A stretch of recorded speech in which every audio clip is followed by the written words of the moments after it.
Hello, everyone, and welcome to another episode of Between Two Brokers. Today, we have multitasking special guest, Lindsay Collins, who is our guest and producer. Look at her. Look at all the things she can do. Oh, thank you so much for having me. This is like a big honor because I sit on the other side of this podcast all the time and hear the greatness and the wisdom that comes out of these two. So it's cool to be on here. I have a mic for once. Should I just always have a mic, maybe? Definitely. There's some wisdom coming out. I don't know about greatness, but. All right, just wisdom then. So we wanted to have you on the podcast because we get asked quite frequently about podcasting and how it's affected our business and how you can use it to grow your business and that kind of thing. You also have your own podcast, so I want you to talk about that. So why don't we just start there and then go from there? Okay. Yes, I have a podcast called F&B Radio, which is kind of it's the first podcast I ever produced, and I didn't know what I was doing, but I was a musician in a previous life, and I've always worked in food and beverage, so it felt very easy to kind of get my hands around producing the show. But I used to invite, like, my coworkers when I worked at Fig would come over after work. We would have wine on the porch and kind of like talk shop about what was going on, all the guests that we had waited on, and like the weird shit that happens in the service station. And my boyfriend was like, somebody would listen to this. And this was like 2016 when he was listening to Serial, like the first Serial podcast. So I was like, what is a podcast? Like, I don't know what you're saying, but I was like, I could do that. I could try that. And it took a while, but it got traction. And it was, now I listen back to those episodes that are archived and I'm like, wow, we were like kind of crossing some lines with talking about people, like, you just didn't really think anyone was listening. And now the show has grown and I'm so grateful to the audience, and a lot of them are in the audience today. But it's been wild because I started getting requests for, could you help me launch a podcast? And that's how the business kind of started, which is LMC Sound Systems. And I produced Stacey and Aaron's amazing show, Between Two Brokers. I know most of you are here because you also listen to that show and glean so much wisdom from it. But I started doing podcasts and was like, what is this thing? It was just kind of fun. It was like a creative outlet. And now I see how it really has become not only more popular, but I mean, you guys probably struggle with this, but how do you talk directly to your audience? Instagram is like, sometimes your posts get looked at, sometimes they don't. Like, some people know how to navigate Instagram, some people don't. But a podcast is literally you talking directly to them. And I think it's been awesome for your business because I've noticed, the clients that come to you, they already have a sense of your personality, how you work, what your ethos is, like. It kind of eliminates that awkward phase of like, is this a good fit? Mm-hmm. So it shortens the fuck around and find out. Exactly. Exactly. Brag on yourself a minute. Like, how many downloads are you getting? And aren't you ranked in like the food and beverage podcast world? Yes, I am. She's ranked. I'm ranked, people. Well, first of all, I think that's, it's just a cool thing to have happen because there's a lot of podcasts out there, period, and more kind of coming up all the time. And I want to talk about that a little bit because I think people fear that like, oh, it's saturated or you can't get your voice heard. But the niche podcast, which mine is still technically niche, like some of the categories like self-help are like very saturated. Those are big kind of categories that a lot of people are in. But food and beverage, especially the direction that my podcast takes, which is just me, as Stacey said, it's a show about nothing in the best way. It's just me kind of like musing about what I see going on in food and beverage or what I'm working on at home, that being my like home base and career. I'm sort of a expert, right? Like I've been working in restaurants and cooking at home for a long time, so it's easy for me to talk about that topic. And I like to think of myself as someone who is in comedy. I do comedy and like pursue comedy and always kind of have. It's sort of my way of like, I don't know, it made me good at waiting tables. Being able to have a sense of humor makes you more dynamic, I think, when you're dealing with the general public. I'm sure the real estate agents here can agree. But yeah, the podcast slowly but surely has become ranked in the top 250 in the United States. Like, I crush in Poland, apparently. Like, I do well in Croatia, but in the US, it's like a much bigger deal to be ranked because there are so many more podcasts. So F&B Radio stays kind of in that top 250. It'll fall out because it's changing all the time. So depending on who publishes a show, like, it changes the rankings. But that's been a huge kind of game changer for me because it makes you realize, like, oh my God, people are listening. And I can always look at the stats, and I'm like so proud to say that the show gets over 10,000 downloads every week, which is wild. But it's been a long process for me because I think if you don't have an existing brand already, it's kind of a slow burn because people are like, sorry, who are you? Like, why are we listening to you? But the rankings, that just happened this year, and it's 2023. Yeah. So congratulations. Thank you. So there's a lot of people that work in food and beverage for many, many years and who also cook at home a lot, but they suck at storytelling or they don't have this, just this insight that you do about how to convey what it's really like. And so talk about the art of storytelling a little bit and, like, when you discovered you were good at it. Like, was it something you loved to do as a child or, working your way through New York and, like, writing these essays that we heard about at your creative morning session, which was, I don't know if anybody was, I know Steffi was there.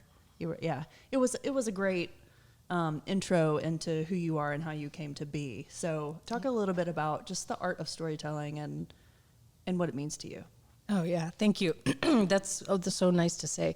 The storytelling element, I think, is easier than people realize. I think people kind of overthink how to tell their story and, like, think you have to do it a certain way or, like, say it a way that people can understand. But really, the more authentic, and that word gets, like, thrown around, but the more authentic you can be and just kind of not worrying and, like, fussing too much over how you're getting the story to people, is a huge barrier to entry for some. But if you can get over that, you're kind of off to the races. But me as a kid, I was a homeschooling kid, so I'm like a weirdo that spent a lot of time with my siblings, excuse me, and we did a lot of imaginary play because we were at home all day. We had nothing to do. And my mom was really cool in that way. She would give us, like, a video camera that my dad, he worked for Hewlett Packard in the early days, and so he was super techie. We always had a computer, like, in the 80s, and we had, like, video cameras and just kind of weird stuff that other kids maybe weren't allowed to play with. So we would make these videos, and I actually have one. I know you've seen that clip, but it's me in front of a camera being like, in 3, 2, 1. Yeah. And I'm like 9 years old. So it was always me just mimicking, like, things that I saw on TV or, like, honestly, truly using my imagination to be like, what does a newscaster stand like? And how does a newscaster talk and look? And I would just kind of play for hours, probably from 10 to 14. And I also credit my mom for just being, like, so accepting of how I was. She was never like, maybe you should get friends or play sports or, like, do something other than what I was doing. She was always just like, you're the best. Like, you're so good at whatever this is. And I would take it very seriously, and I would be, like, in costume and then rip the costume off and be like, let's go watch the playback, like, immediately. Like, you can see me just wanting to produce and wanting to, like, make it good. And taking it really seriously, even though it's, like, such a little kid thing to do, and, like, no one was seeing those videos. I did, however, get in trouble one time because for whatever reason I always wanted to play, like, an alcoholic orphanage owner. And so I would be like, we had these friends that came over, and that's Annie. Right, all right. Yeah, that's not really, like, an original idea, Lindsay. All right, so I was grifting some classic literature and playwrights, but I, like, had this whole thing. I'd stuffed my bra. I was, like, carrying this, like, jug of wine that my parents had around. My parents didn't even really drink, so it was, like, definitely not modeled by them, but I invited all the parents when they came to pick their kids up, like, to see this. And I was so proud of it. I was like, all right, let's everybody turn the lights down. We're watching. And I just come out and I'm like this alcoholic person being like, shut up, kids. And my mom was like, turn it off. Cut the tape, like, just stop. Direct reflection of her homeschooling. Yeah. Exactly. She's like, nobody can see this. I don't know where she gets this. Meanwhile, she's like reading me Charles Dickens as I go to sleep every night. So I'm like, probably from that. But I've always been someone who just like is not afraid of embarrassing myself. In fact, I kind of see it as like my superpower. I'm like, this is my thing. Like, I feel embarrassment. It's not that I don't like look at it later and I'm like, oh God. But it never stops me from trying it again. And so I think that's kind of just naturally how I am. And also my love for like making people feel something, you know. I think that's a really fun way of like, just I'm an empathetic person that kind of wants to put myself in other people's shoes. And so I it's sort of weird how it came to be. It's like I'm 37 now. And it feels like I would have never thought that's what I was going to do. But that's what I do now. And it's I think it does have to do, you get like a little bit of a stage when you wait tables. You have that little like section. I was like, oh my God, these people have to listen to me. Like, this is amazing. They're captive in their seats, and I get to entertain them and kind of help them understand their experience. And at the time that I was getting into food and bev really heavy in New York, because I was always pursuing acting and like music and entertainment, I started working in really good restaurants, like really, really nice restaurants. One of them was like, I hadn't even heard of the guy, but it ended up being Thomas Keller, and I was working at that restaurant per se, which is 3 Michelin star, and the stakes are really high, and the people are really pretentious, and it's just a really intense place to be. And I was like, again, that like eternal like optimism, like I'm not afraid of embarrassing myself. People were like, you have no business being here. And I was like, I know, but that's weird how I'm here. It's weird how I'm here. And I would just stand there and kind of hold court with these tables.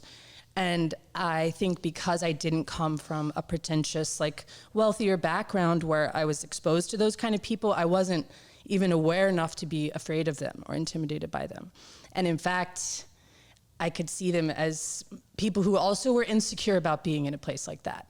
Like you walk into a really fancy restaurant, it feels like, am I good enough to be here? Like, cause there's literally like Beyonce sitting there or like J-Lo, and you're just like, I don't know, are you? Cause that's J-Lo. But helping them sort of like, just take it easy and be like, this is just fun. We should just be having fun. Became like my strength and what separated me from my coworkers who were like, had been to the CIA and were like classically trained in food and knew all this stuff, like kind of knew too much. Sometimes you can know too much, you know? Yeah, it gets boring. Yeah, you're just so aware of yourself I don't and care aware. what's in the sauce, just. Exactly. Yeah. There was this girl that used to have these like really long spiels, and they were so accurate. They were so accurate, like beyond accurate. She was like, well, we deglaze the shallots, and then we take the port, and then we put this. And I was just like, nobody cares. Like, paint them a visual picture of like why this is going to be the most memorable meal they've ever had. You know, like give them that vibe in like very few sentences and more with feelings than with words. Mm-hmm. And so I think I really got good at storytelling and like commanding an audience and like getting control of my voice, which is weirdly failing me now. But that's kind of how I got more confident in like, I can sell anything. And I could tell that people that I worked with would be like, sort of eavesdropping on my spiels to be like, how's Lindsay selling it? Like, how's she selling it? And I would hear them echoing through the, like in their own stations. I would be like, oh, that's 100% like that's how I sell that dish. And so I knew it was good, and I knew I was getting better. And, you know, I went on to work in Copenhagen at a restaurant called Noma. I worked at the French Laundry. I just kind of kept like leveling up. I would be like, where can I go next? And these interviews for these really big restaurants, I mean, were they like testing this accuracy knowledge of the food process and all that? Or were you just like, this is my personality and here I am? That more the latter. Like, that's kind of all I have. Though I was picking up, by the time I was getting to bigger and bigger restaurants, I had, like, anybody can learn, you know, rote memorization for what's in a dish or what the specs are for a house or whatever it is that you're trying to sell or do or, like, convince people of. But I always say, like, the personality behind it and the strength that I think I have and that a lot of people have if they would just like kind of harness it and lean into it is you're never really selling someone something as much as you are sharing your enthusiasm, like getting them to feel your enthusiasm about it. And that people will change their motivation to do anything if they can also feel as excited as you are, about what you're doing. So my personality definitely got me in the door because I did not know. Like there's so many horror stories of just me being like at a very fancy restaurant in Cambridge, and it's in Harvard Square. So it was like literally like the smartest people in the world, like hanging around and eating. And this man who was a regular walks in, and it's my first day, and he's like, he's like, I'll have a perfect Manhattan and, the tagliatelle. And I was like, didn't know that a perfect Manhattan was like the designation for how he wanted it made. And I was just like, sir, we'll do the best we can. And he was just like, oh my God, you're so funny. Like he couldn't tell if I was joking and I couldn't tell if he was. I was like, what is happening? But your personality, I think, is always what leads anyway, no matter what your level of education around what you're talking about is. So it's just putting people at ease that you're someone who is on their side, even if maybe you're also learning. And so I learned so much more as I went. And I have a weird like photographic memory. Like I remember too much. I think that's why I used to drink so much, because I'm like, just turn it off. Like my brain, I can remember things being like very small, like 3 years old, and asking my siblings, I have 2 sisters, and they're like, yeah, no, that's no recollection. Like they have nothing. And I'm like, I can remember everything. So getting food descriptions and ingredients and even names in other languages for food and dishes is kind of easy. But getting people to actually like trust you and really like put themselves in your hands is hard. And that's what I feel like I do well. Mm-hmm. It sounds like your secret superpower is not taking yourself too seriously. 100%. And humor. Yeah. I mean, when you go into these stuffy restaurants, like I was just on vacation in Scotland and was staying at this like completely over the top place. I mean, I felt so poor and uncomfortable there. But I think everybody does. Yeah. Everyone does. Yeah, and I mean, I think that's the thing. I mean, rich people like to laugh, and Yeah. smart people like to laugh. Everybody. Right. So I think that, and I mean, that's the whole reason that Aaron and I started the podcast, or I had the idea to start the podcast, was because we were here in the office having these hilarious conversations about what our life is really like, and what we really have to deal with. And we're too lazy to write a book. So. It just seems much more efficient to talk about it. Well, and you guys are so funny. And that's like something, as soon as I met with you, I think that day that I came in to meet with you in this office, I had just had my 3rd baby, and I was like trying to get my business off the ground and like trying to look put together. And then I went to Mercantile and Mash and spilled a whole coffee on myself. And I was like, I walked in and I was like, oh no, everything's white. And I just sat there with like, oh, I don't know if you even remember that, but I was like, they're so aware of this coffee stain. No. It's like amazing. You know what I remember from that day? You sat on the floor. Probably because the chairs were white. I was literally like, there's going to be a coffee like stain if I sit on anything. So let's kind of talk about starting a podcast. So, there have been several episodes that we've thrown in the trash before they even get to air because they're just not good. Yeah. When somebody comes to you and they've never done this before, and so obviously there's good topics that you can get behind and some that you're probably a little like leery of. Yeah. Like, I don't know if that's going to make a good podcast. But when they come to you and they're like, never done this, what's your advice about how do you make something that people want to listen to? Oh my God, it's really hard. And also I have a whole vault of shows that will never see the light of day from every single one of my clients. I now have 12, almost 14 clients. I have 2 more starting this month. And thanks, Tori.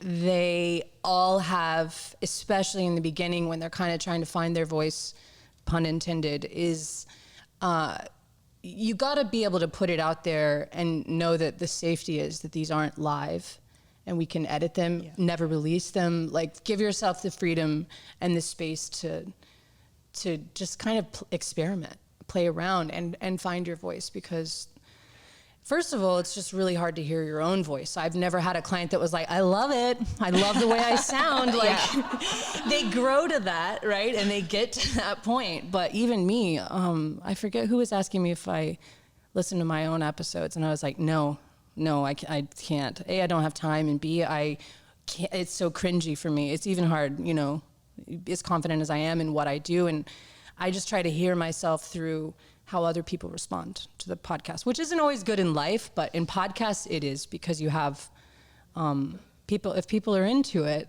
it doesn't matter if you have like a voice for radio or a perfect kind of delivery. You guys are so good at what you do and you have such a rapport with each other that you could literally just sit there. I could just record you sitting in here doing this and it would be interesting to people. Mm-hmm. So I think it's, when podcasting goes wrong is when people find themselves very interesting and are like, people are gonna love this, and then they have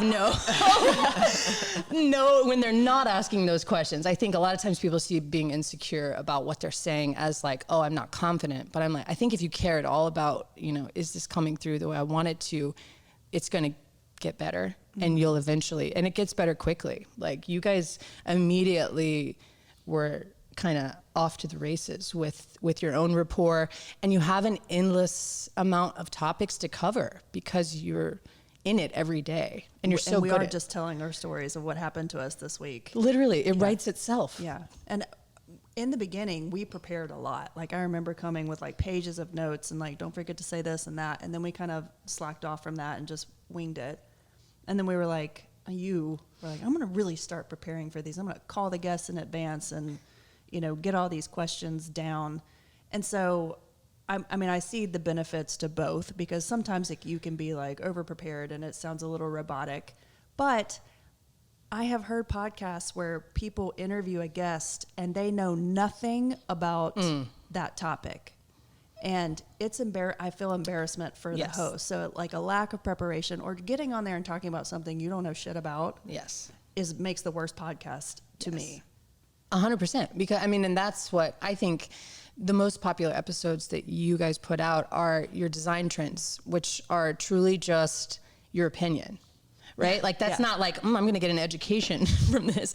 They're just so interested. They're invested in you because they like what you do and they learn from you. And it's a really oddly personal relationship that a podcast host ends up having with their audience over time, because it feels like a friend, like you're spending time with them. So it's almost like the minutia, and not preparing as much in your case and just talking about what you've been up to is so engaging for them. And then you saying your opinion. And people are afraid, I think, to do that as much, because what I see new podcasters get into the habit of is being like, well, I don't know, I didn't really love this new restaurant, but somebody might, you know, and just like, you immediately offer an alternative opinion that's like to cover your bases and sound diplomatic and well-rounded. And certainly you don't want to get on there and like hate on everything. But I think you do have to stand firm in what you're an expert in, and your opinion that is unique to you. And we all have a kind of a makeup that is unique to us, that is interesting to people, especially when you're,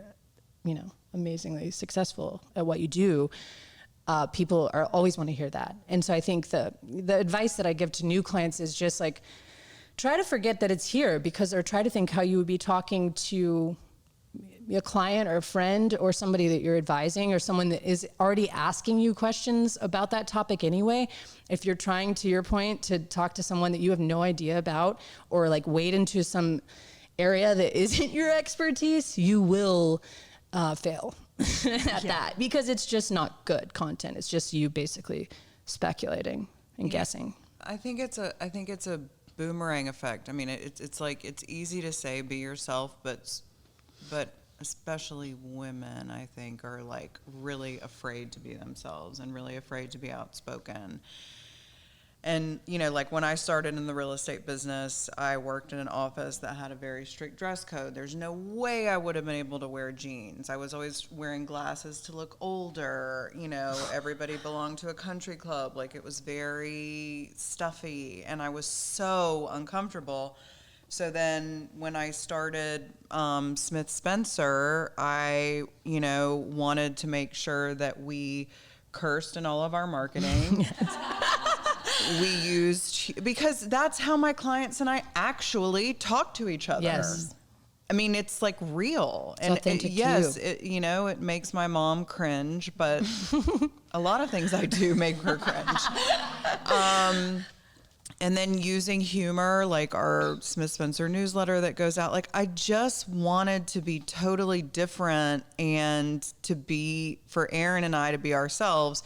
And then what we have now attracted is a team of women that, you know, even though we have the country club person that doesn't curse, she is herself and therefore is drawn to us because we're leading by example by just like being ourselves, right? That's right, because you give them the permission to also be themselves. Yes. When you're just authentically yourself. And, you know, like for instance, in real estate, where there's a lot of boutique firms in town, and I've never heard of them. I think they don't really stand out.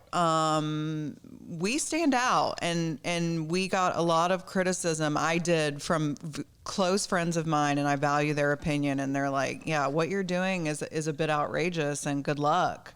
I Really? mean, yeah. Because again, nobody was like, you know, Aaron and I were always casual in our photo shoots, and again, talking like this and just kind of having this conversational dialogue. But one of the things, I was with a girlfriend who's a real estate agent the other day, and she was like telling me about how her clients are treating her and some of the things. And I was like, you know what? I used to have asshole clients and I don't anymore. Yeah. And I think that those people are repulsed by my behavior. Yeah, and great. Yeah. Perfect. Exactly. So I'm like weeding them out naturally by just being myself. And I think if you try to be vanilla and appeal to all people, you know, you're going to have a very, I don't know, it's a less desirable experience in my opinion. And how exhausting to try to just be something that you aren't all the time. Yeah. It just uses all of the energy that you could be using to be creative with what you're doing already. And to that point, I'm like, I really do feel that when you're starting a podcast, everybody looks at like, you know, the very giant ones that have Spotify deals and are like, is that going to be me someday? And like, that's where I want to get with it. And it's changing all the time. Like this world just rapidly evolves that we live in. So podcasts are changing constantly. And the more that I see, you know, my client base growing and they're all over the map. They're anywhere from influencers to a psychic medium who's in the office today, to luxury real estate, fitness, mindset, business coaching, food and beverage. Like just, it kind of runs the gamut, financial investing, like anything and everything. The niche is where a podcast can really be impactful unless you're already a celebrity. You know what I mean? If you're already like Tom Cruise and you start a podcast, yeah, you're going to be like ranked immediately. But I think what I've started noticing is people are flipping their aspirations for podcasting to be like, this is actually just an extremely effective way to talk to my audience, way to market myself or whatever it is that I'm doing, or to add value in my niche, instead of trying to be for everyone, to your point. Like when you're for everyone, one size fits all kind of fits no one. And so I always recommend like dial it down to like something really, really, really specific that you want to talk about, because people tend to like in their, you know, it's a great thing, but like they think too big and zoom out too far in terms of what they're going to cover, or they feel like they've said it too many times. And the fact is you can't say it enough. Like every Thanksgiving, I feel like I'm like, oh, this episode's the same as every year. But it's really not, because I'm changing and the way my life is changing, and the nuance and the minutia that is going into how I'm approaching Thanksgiving that year will be different. And so you don't have to like worry that you're always having to come up with some new trick. I think you need to be dynamic, But I don't think you have to overthink it or be like, I'm not interesting enough. And I think to your point, women are like that. And I think men, they love to start podcasts because they just think it's so interesting. Everything is so interesting. Yeah, they love it. Mass mansplain. Yeah, they're like, you know what? People want to hear about cold plunges. And you're like, oh, love a cold plunge, but I don't want to hear a podcast about that. But women, I think, me being homeschooled and being sort of safeguarded from like the typical bullying and the little small things that you do to change your behavior to fit in, they really compound over time to like making you second guess yourself to the point of where you're like, I don't even know if what I like is cool or if I'm allowed to like that or if I'm allowed to like be this way. And I think me not having that until I did go to high school. I went into school at 15 and I was like, whoa. Did everybody tell you were stupid? They thought I was weird for like 6 months. And then I had a great high school experience. I think I was just so firm in who I was by that point that I was like, it still hurts. Yeah. If people make fun of you or like say you're cringe or like whatever it might be, the reasons that women second guess themselves now, that's kind of an undoing you have to work through where it's like, you know what, there's so much noise out there. Like you need to just try to get quiet and listen to what it is you do and how you dress and how you want to talk to your team and you'll be successful. Mm-hmm. So tell us about what you actually do for your clients. I also am curious as to what your thoughts are about like how frequently you should post a podcast in order to be successful and some of the costs, ballpark costs involved. So in case somebody's curious about starting one. Yes. Thanks for the plug. My business, LMC Sound System, it's been a lot of trial and error. I started with obviously my own podcast and then I got one request and I just made up a number and was like, how about $25 an hour? And their face, they were like, okay. And I was like, fuck, that was too low.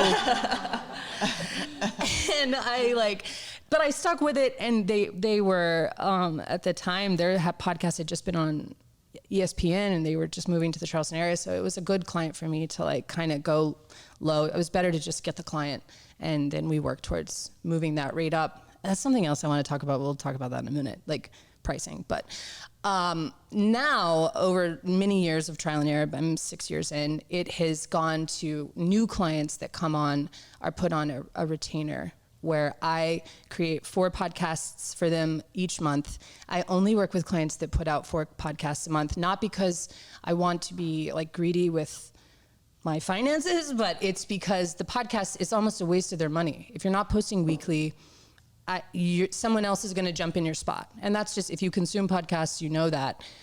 You have your rotation. And then if one is out, you're like, hey, I got space for another one. And you slide it in. And then you may or may not revisit that one.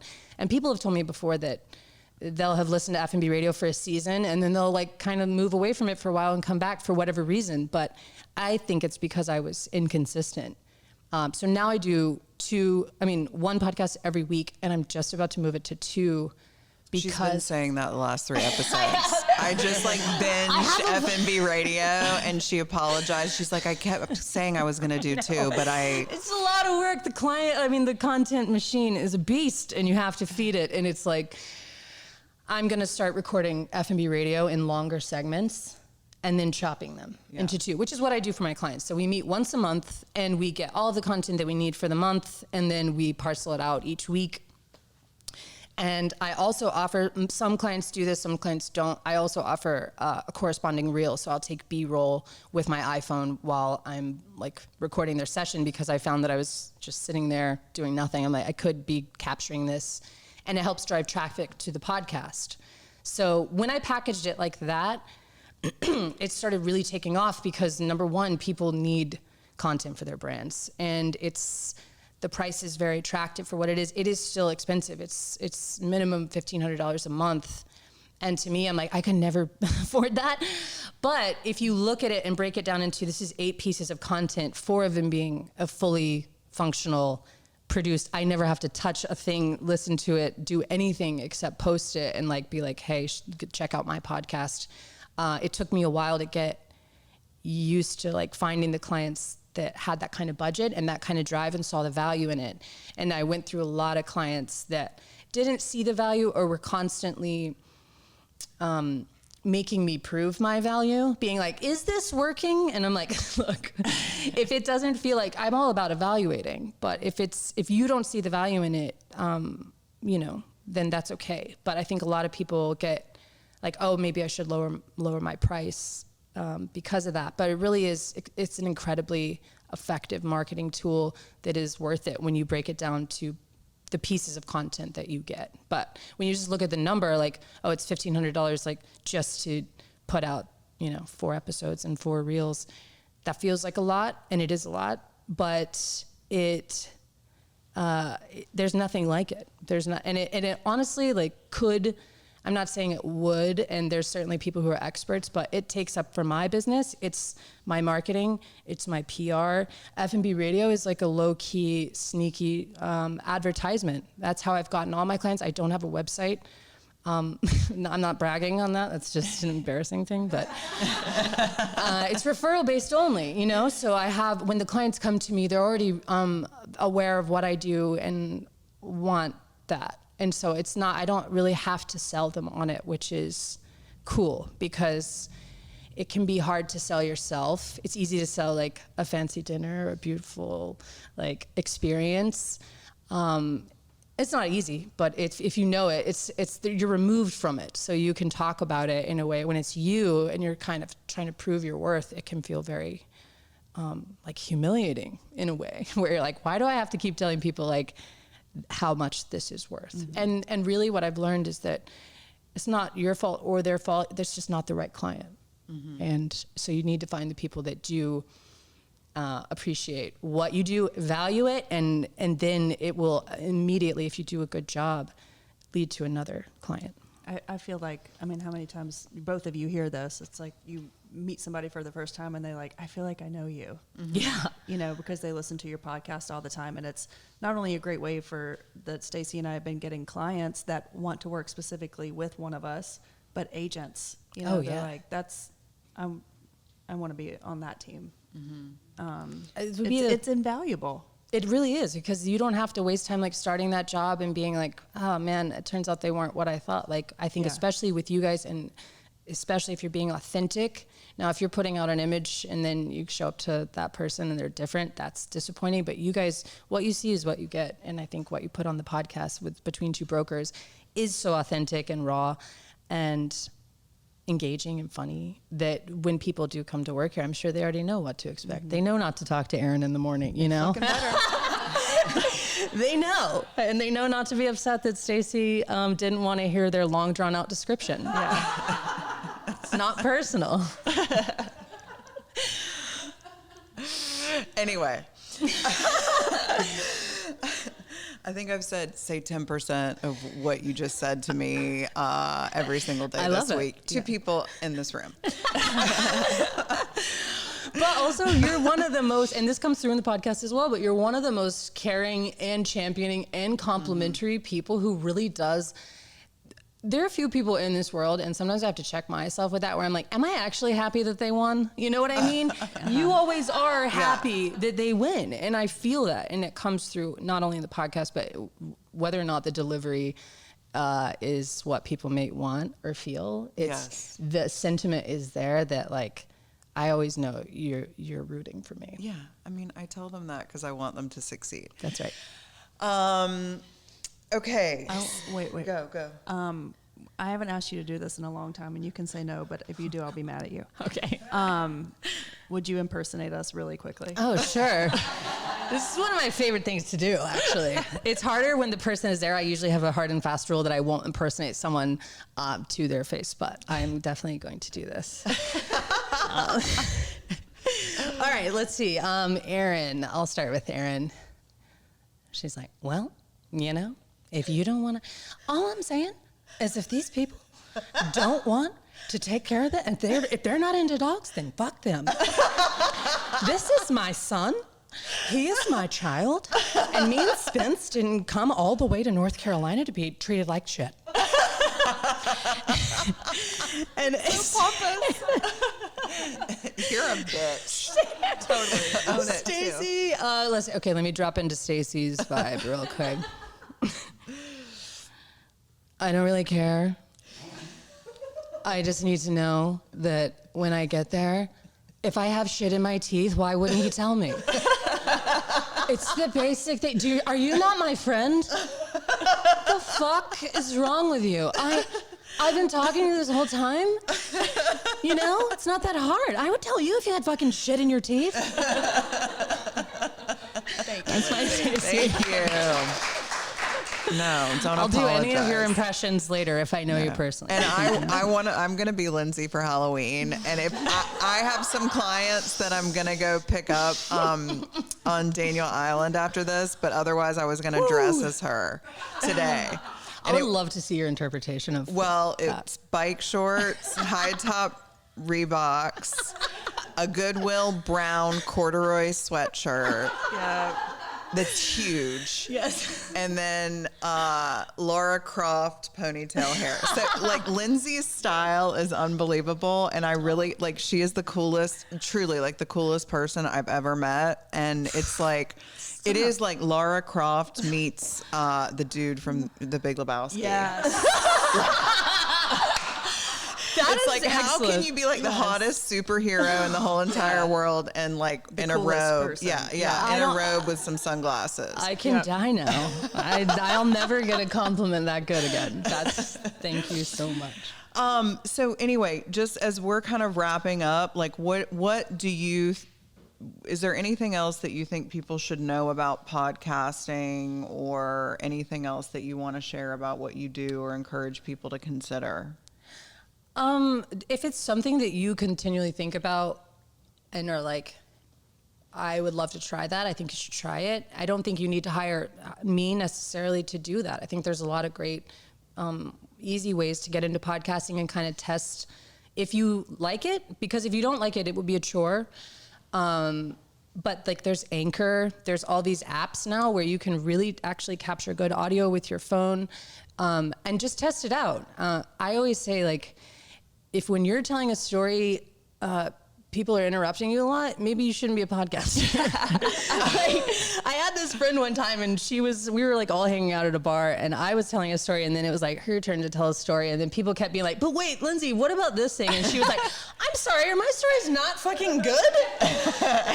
and to her, I would say, no, your stories are fine, but maybe she's not meant for podcasting. You know what I mean? So like trying it on and having like, you can even record them on your phone. A voice memo is a really fun way to like just test it out in the privacy of your own home. And then if it gets to a point where you're like, hey, I really, this is something I want to pursue on a more professional level. Yeah, I would love to work with you.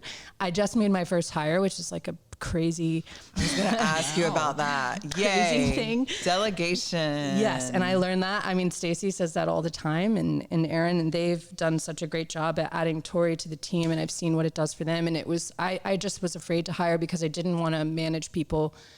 I didn't want to put everything is hinged on relationships, and I was scared, but it's been great just having some brain space back, and I see the potential to build it and even put it in other cities because it can, you could do this anywhere. And so I think, yeah, try it out. Hit me up if you ever want to actually talk through like what it looks like, and then other than that, I think podcasting is truly the most unique form of social media. It's kind of in a category of its own, but it does still very much fall under social media. And I think if you're spending money in other places for advertising or social media help or anything like that, you could easily reallocate those funds to putting it into a podcast. And it's done wonders for my business.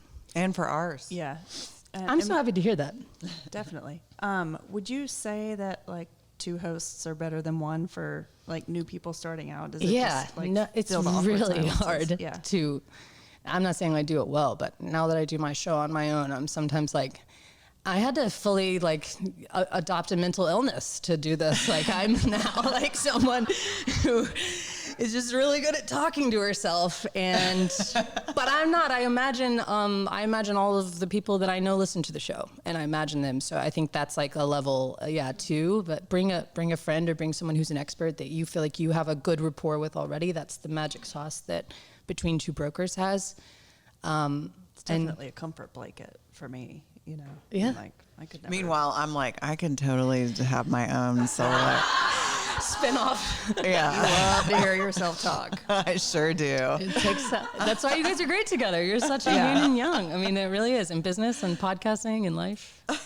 But that's it. Yeah, you can find me at LMC Sound Systems and reach out if you want to chat about launching your own podcast. I'm also like, whenever I can and have time, I'm always happy to help people with like more accessible options than working with me directly. Yeah, but she doesn't have time for that. So,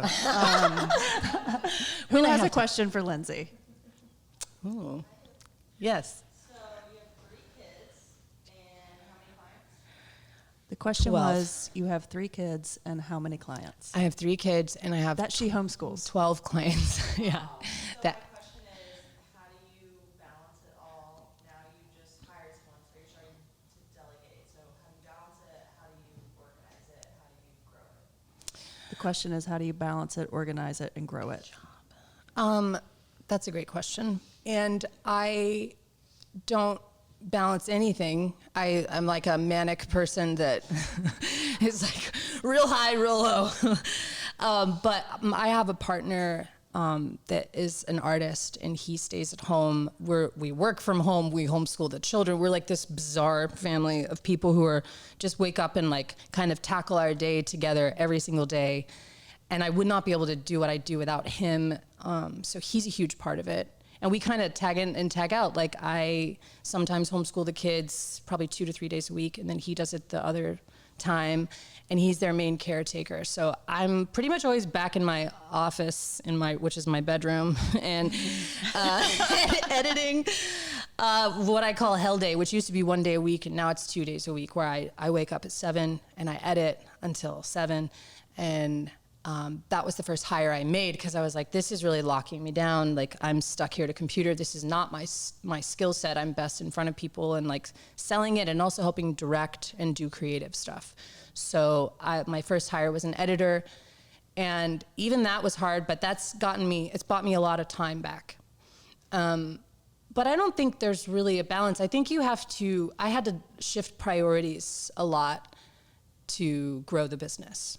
And I had to change it from like, I want to go out at night to like, I want to have friends, and being like, no, I don't. I don't need all that right now. And really focused on growing my business and growing my family.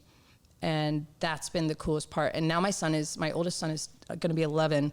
And I swear to God, he could edit. Like, he comes in there and sits in there, and he's also my assistant. Like, he brings me iced coffees and is like, Mom, what are we on right now? And he's very soon, I think by the time he's 13, I will be bringing him to shoots with me, because kids are so much better at technology anyway. He's like, oh, beep, bop, boop. And I'm like, wait, what did you do? How'd you put that in that mode? So yeah, just finding what you do that you're excited about doing is like the hardest part. But then once you have that, I know you personally, Dre, and you're a very motivated person. You grind, you grind until you have the demand that you need to help buy some of your time back. And you try to have a soft place to land when you're falling apart every night, when you're like, why, I can't take on anymore. That's not healthy advice. That's not like what a therapist would tell you, but that's what I do. That's real advice. That's real advice. Yeah. Anybody else? How do you still enjoy cooking? Oh, that's a good one. I'm not repeating the question for Lindsay. She's not deaf. It's for the Yes, it's for the podcast listeners. How do you still enjoy cooking? How do I still enjoy cooking?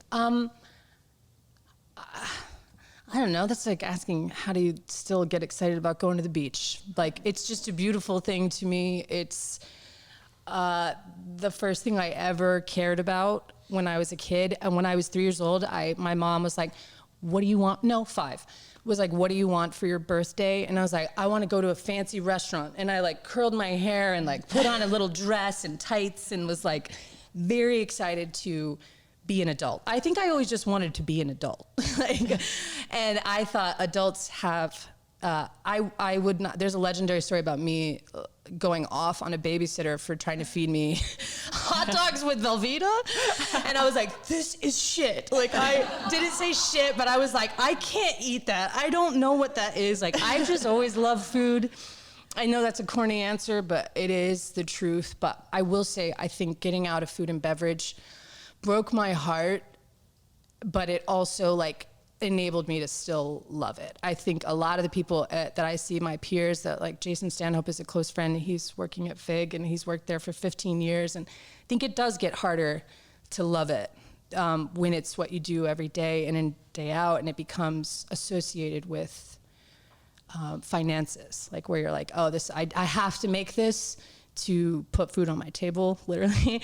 But I just get to enjoy it as a hobbyist now. And I really only got into cooking at that level, at the level I do at home, when I kind of got out of restaurants, ironically. But yeah. If you went back to food and beverage, would you want to be front of house or back? Front of house. Front of house. I tried both. I worked in the back of house at Noma. I worked in the back of house at French Laundry for a little bit, Bouchon. And I was just admittedly not good at it. It is so physically hard. And I didn't like how not visible I was. So I was like, I'm back here. Like, I want to talk to somebody. That's right. I really get off on the sale and like the experience and interfacing with the people. And I realized when it's even at home, when I have to do big projects of cooking, I enjoy them. But I'm most excited for the moment where I watch the person take a bite. I really have to kind of muddle through the cooking part. So definitely front of house. Plus they make more money. My God, this is such a special story. Can I tell this story? Like, yeah. I came to Leon's and Haley and Caitlin were like the stars of the staff. Like, you actually hadn't started yet, but when you were there and I met you guys, and you know when you just meet somebody, you're like struck by how amazing they are. Like, you can't really put your finger on why. You're like, you are beautiful, but it's not just that. It's like, it's an X factor thing. Yeah. Yes. It's like, so you made such an impression on me as someone that like was good at what you did and didn't get like bogged down by the drama. Like, it's really easy to get bogged down in drama in restaurants and just kind of like bitterly get through what you have to do. But you guys always had so much fun. That's true. But you guys, I just was like, they can fucking sell anything. And I was amazed by that because I, as a person who loves sales, which is weird to say, but I do, I respect that really hard. And so when Stacy and Aaron were asking me about you guys, I was like, can you get them? Is that possible? Is that like a thing? A house is harder than selling fried chicken, she says. Well, I know you crush at it because you guys understand that connection with people, and it's something you both do really well. I love you. No, I'm so proud of you. I'm going to ask a question that's also part PSA. Oh. The comebacks for the lines that you hear 7 times a night, you know, and the main one that comes to mind is like when you take a completely empty plate away and you're like, yeah, how was it? I hated it. Hated it. You know, I mean, like, and people expect a chuckle from you because they think that they're just the brightest, funniest person. A, they shouldn't have a podcast, but B, do you have a good response to that? No. Do you want to know the truth? I am such a kiss ass. Like, I am so good at being like, oh my God. Like, I really dial it up. When I want to go down and be like, I can't fucking do this, like, I dial it up to like 100 level and I make them believe me. Yeah. And they do. And that is what I was just thinking when you were talking about Haley and Kaylin, is that the thing I love the most is you guys always have the best attitude. Mm-hmm. I mean, we get shit on constantly at work every single day. God. So it's like, you know, again, like, it's not her sunshiny attitude that gets her through. It's her sense of humor. But you have to have something because, you know, life is hard. Yeah. So the PSA part of that is if you were that person saying you didn't like your completely empty plate that you licked clean, stop fucking doing it. It's not funny. Everything you do pisses Aaron off, as we know. Okay? So. But again, into the authenticity, that is your superpower. You can say that and people are like, I'm going to remember that actually. It doesn't come off like, it's what fits you. But for me, no, I double down.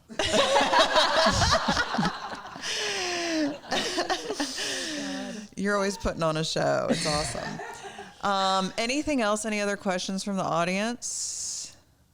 Go ahead.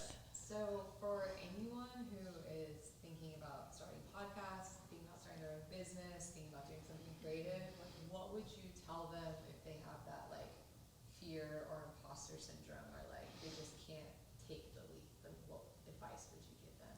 Repeat, you want me to repeat So the question is, thank you for that question. The question is, if anyone's starting something creative, a podcast, a new business, how do you combat the imposter syndrome and the fear? I can only speak to this from my own experience, but is burn the boats. Burn the fucking boats, because you will always find a million reasons to not do it, to only give it 50%, to not give it your full attention, and it probably will never get where you want it to go, and then you'll feel like you failed. But the real thing is that until you say, I don't have another option, and this is not like good, again, financial advice, but my business, which has been such a journey and full of imposter syndrome and fear and all of that, but in restaurants, you don't get a maternity leave. So I was bartending, like so pregnant, bartending at Stems and Skins, which is one of my favorite places. But I was like, I can't do this anymore. I physically was like shaking cocktails, and I was like, is this good for the child? Like, I think pregnant women can do anything, but I was like, I don't know about all this. Like, it was just too much. And so when I went on my maternity leave, AKA stopped picking up shifts there, I was like, fuck, we don't have any money coming in now. And Jeremy's job was like, he was in a, very fixed situation where it was like that was the money he was making, and my income had been the one that was like sort of pulling most of the weight. So when that went away, I just didn't have any choice, and it didn't feel good at the time, and it can be hard to willingly put yourself through that pain, but it will pay off, because otherwise I think you always have something to fall back on that's taking you away from that. And I think if it's in you and you feel that, there's a reason, and you should follow it up and burn those boats. I mean, JLV, Jessie Vickers said the same exact thing. Somebody asked her the same question when she was here doing the podcast, and she looked at me and she was like, I mean, Stacy, did you have any other choice? Like, nobody's giving me money, I have to do it. There's no other choice. And I remember when Aaron and I signed the lease on the cigar factory, one of my girlfriends was like, well, what if you fail? I am telling you, that thought never crossed my mind. Like, I will figure it out. It doesn't matter what it is. Like, I'm taking risks now with buying an investment property. It's scaring the shit out of me. I'm putting all this money into it. We need to do an episode on that. This is a new development. When it closes, Lindsay. Okay. Let's not jinx that shit. But, and I mean, even like meeting with Dree, who like, I'm like Dree's mentor / coach, and Dree's like, all the good shit came from me taking risks. Like, do it. And I kind of have to have that kick in the ass sometimes, because it is scary. But I trust myself totally. So I think you have to decide if you do. I just don't have any doubt in myself. I don't. Like, I will be successful no matter what. It doesn't matter. I mean, if you took all of this away from me tomorrow, if I had to start over in another city, I would be successful, just because I want to be, and I'll do whatever it takes. Ooh, that's a great question, though. That's a great question. All right, let's end on that. Okay. The podcast is over. That's good. Oh God. No, thank you so much. Thank you guys. Thank you so much for attending the live show. Please come again when we do this again in the fall. And don't forget to rate, review, and subscribe our podcast. And Lindsay's podcast. yes. She, I mean, if this is your first like experience with her, which I don't think it is for anyone in this room, this is how she is all the time. Yeah. Like, just can make, you know, I don't know, lemonade out of lemons and everything, and just the storytelling and the passion behind it, and just the humor is nonstop, and it's awesome to hang out with her. So you'll enjoy her podcast because it's just more of this. Oh, thank you, Erin. You guys are so kind, and thanks for all of you for coming and for checking out the show. Okay. All right. All right.